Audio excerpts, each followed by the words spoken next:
Welcome to the first episode of the ISPE Portugal Podcast, the meeting point for professionals in the pharmaceutical industry.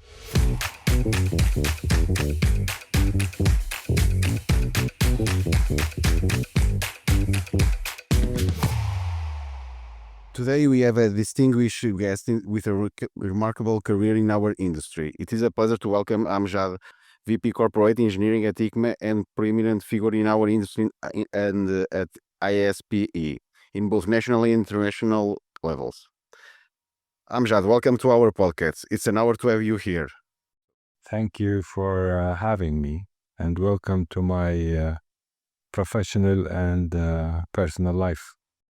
Amjad, so to start with, and so our listeners can get to know you better, we'd like to look at your journey. What motivated you to start your career in maintenance and projects, and how did that early experience shape your view of engineering in the pharmaceutical industry? Well, apparently I started in the pharmaceutical industry directly after graduation. I had a couple of small jobs. Then I started in 91 in packaging, actually, and I moved to maintenance afterwards. The idea is to have you work in different areas. That's what make you round and what make you more susceptible to changes and to different types of challenges in the industry. Having spent over three decades at ICMA, what are the most decisive moments or choices in your path to become a vice president of corporate engineering? Well, there is a lot of them. Being in engineering is a kind of a rounded job. You have to think about the past, you have to think about what's happening now, and you have to think about the future. Having that job in 35 years now, mostly in engineering, because as I mentioned, I did quality, I did plant management, and I did a lot of operations. I found engineering is very strategic thinking in a way that you need to really think about not only what's happening tomorrow, but what will be happening in the future in the company. So this is what I think drove me to engineering. It's the strategic thinking of how we can make this company succeed, not in 5 and 10, but what will happen in 20 years, and how we can make people like that company and like to stay in that company. Big part of the engineering work is to make it pleasant to be inside, to be creative, open the creative way for people to stay. And this is all comes with a design. If you design a plant in a way that it's open, it's transparent, it's not open only physically by having a lot of glass and a lot of external windows to the outside, but also to creativity, open-minded. That's what drove me actually to engineering. Okay, in my opinion, that transition from operational roles to global leadership positions is fascinating. So, what was the hardest challenge you faced, and what lessons did you take away from that experience? I keep remembering one of the serious audits that we had with one of the agencies, and that was a phenomenal experience. It was an audit that took a week, and the closing of that audit took 8 hours. And that changed the whole concept of what I think and how I work and how I approach problems. These 8 hours explained to me something very, very fundamental. First, you cannot take things as approved. If the site is agency approved, does not mean that you cannot change. And this was the previous understanding on site for me and for the company, I think. If that thing is approved, you cannot touch it. You should not touch it because it's approved. What I realized in that meeting that our responsibility on site, as engineering and as maintenance and as an operation is to keep advancing forward whenever we see a challenge. We don't keep the status quo because it's approved. We have always to improve. We have always to add new ideas. We have to always implement things that make sense. Don't depend solely on what we call the standard operating procedure. That's 10 and 15 years old. We have to look always at that procedure and see how it can be humanly usable and not only 15 pages of dry words that the company or the site hide behind that procedure. The procedure should be describing what's humanly doable. You cannot ask the operator to check and write notes every 5 minutes while you are expecting him to do his job. So the procedure should be audited, reviewed, and be implementable. And this is how we bring compliance to the process, is when we look at the procedure align with the work. And that was fundamental meeting for me to change all the procedures and change all the way engineering works. Thank you for your words. We also know that your career has taken you all over Europe, the Middle East, and Asia. How did this international experience influence your approach to managing teams and projects? And on that role, what are the advantages and disadvantages of managing projects in such different cultural environments? Well, there are 31 sites that I support. I think working with different cultures was not easy, but it also enriching. And I think you need to stand where you sit. What does that mean for me is whenever you go somewhere and you try to help somebody, you need to understand their culture, and you need to really to put yourself in their shoes. And this is what I mean, stand where you sit. You need to see the world from their corner and not from yours. Of course, you come with new ideas and new procedures and new rules, but you also need to study very well and listen much more than you speak before you enforce any external ideas. This broad exposure to these cultures, of course, from personal point of view, learning a lot, taught me a lot, but also understanding from the regulatory point of view how the regulators in different countries, because our work is a reflection of the regulators' request and attitude and recommendation and audits and the procedures that they ask us. So in different cultures, we have different approaches and can be contradictory. So you have an audit in this agency to Morocco is different than a different agency from a different country and can be contradicting. So the art is we go back to our logic, what I said before. You don't keep the status quo. You challenge, you put logic into it, you do your assessment, you do your criticism internal, you do your assessment external, you ask people from ISPE, and I think we will be talking about this later. But in different cultures and different countries, you need to be open to learn a lot. And it is challenging, and I have a lot of stories about it. But most important, what I learn is you need to really to listen before you talk. And in terms of standardization, probably to standardize some procedures, it's a challenge to do that in such different cultures. So trying to do something here or something on another location could be harder. or not. It depends on the culture and the way they look at the. Yes, culture is not only about how you wake up in the morning and how you eat your breakfast. Culture first is language.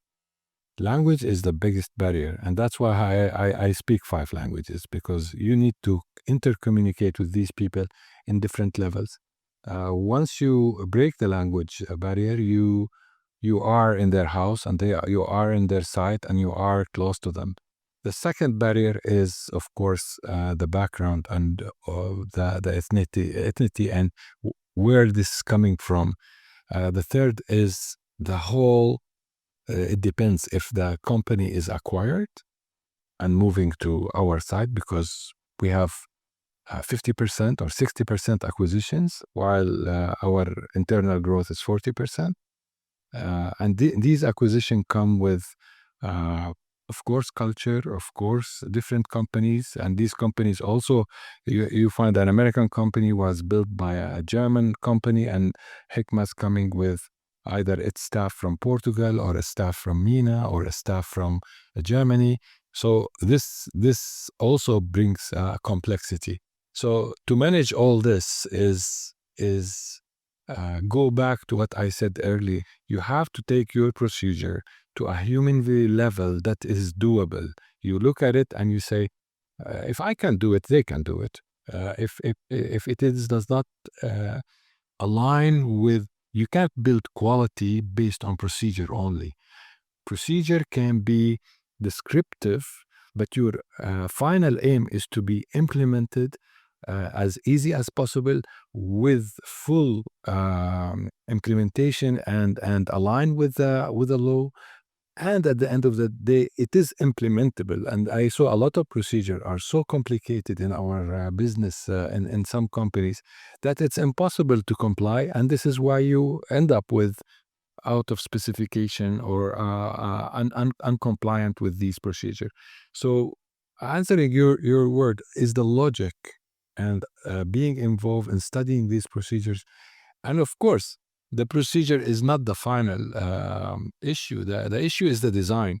How you started thinking about the design, that to do straightforward to the result, and not through 500 procedures to protect the what we call the to compliance.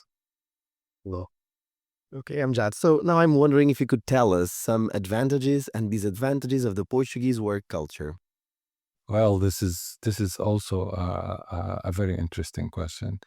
Being here for 25 years, and I was afraid that the interview will be in Portuguese, so I will challenge my Portuguese, because the way I learned it is through the meetings, engineering meetings, that everybody discuss in Portuguese, and then they look at me, what do you think?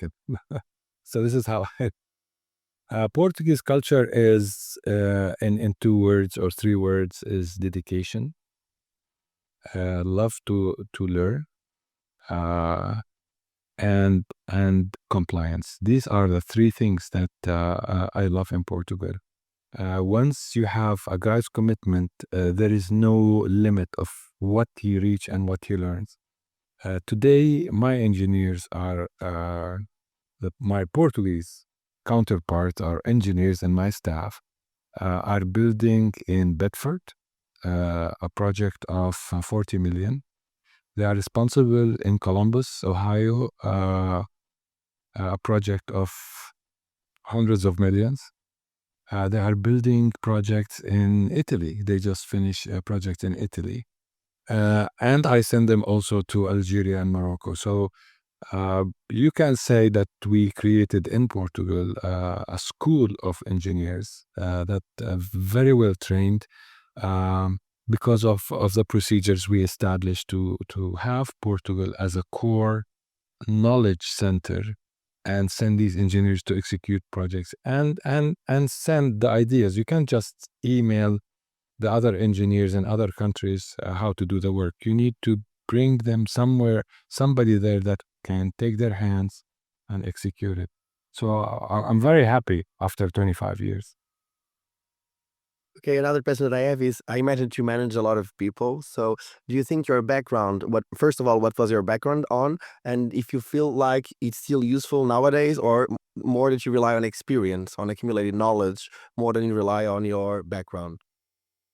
Well, I think I was fortunate in a way that when I did my study, everybody says passion, and when passion meets life is a fortunate thing.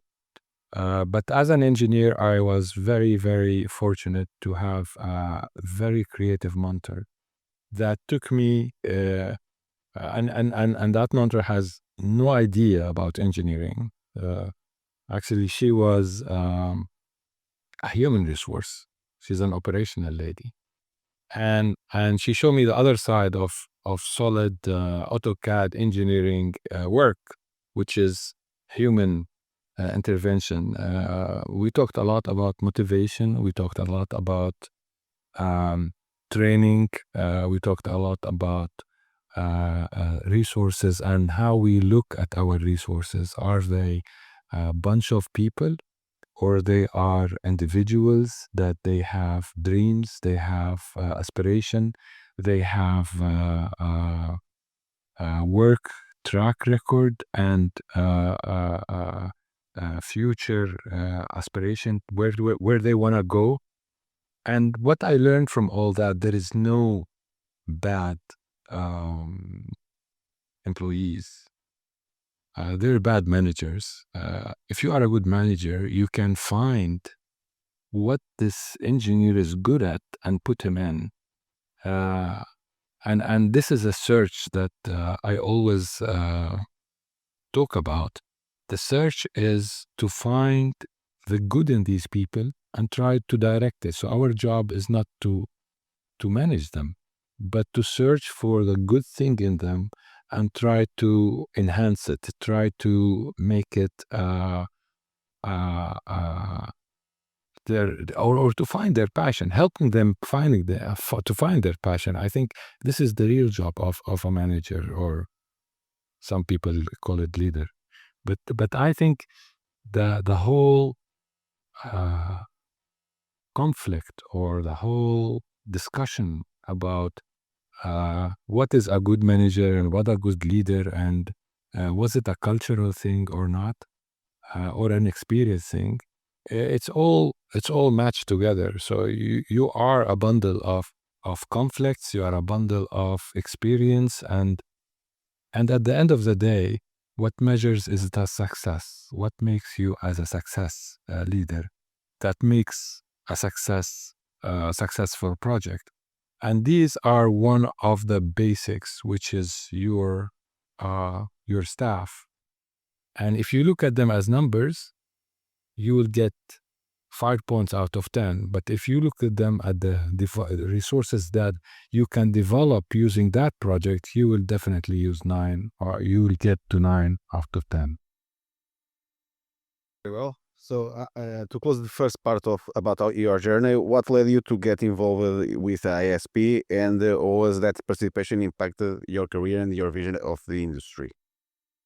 Well, ISPE is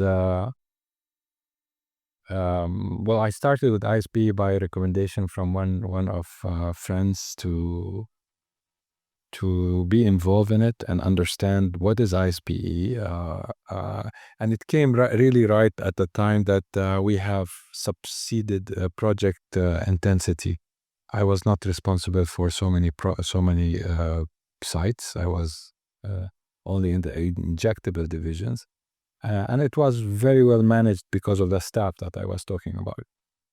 So I started the ISPE on a premise that first I had time. The second, as all my phases in my personal life, I did my engineering at one point, then I did my master's degree in business at one point, and then I went to Boston at one point. So every 5 years, I used to have a break and use education to enforce my knowledge, either in other aspects of engineering, or in human resources, or in business. or business. So that part of ISPE came at the right time. That I felt I need to start giving back to the industry what I learned. I think I learned a lot throughout the experience, studying and different cultures, but I felt that it's the time to go back and give to the industry. So I did some monitoring on the side, but I thought ISPE is the right channel to work with and start giving. And that's why we started, I think, Portugal ISPE 5 years ago.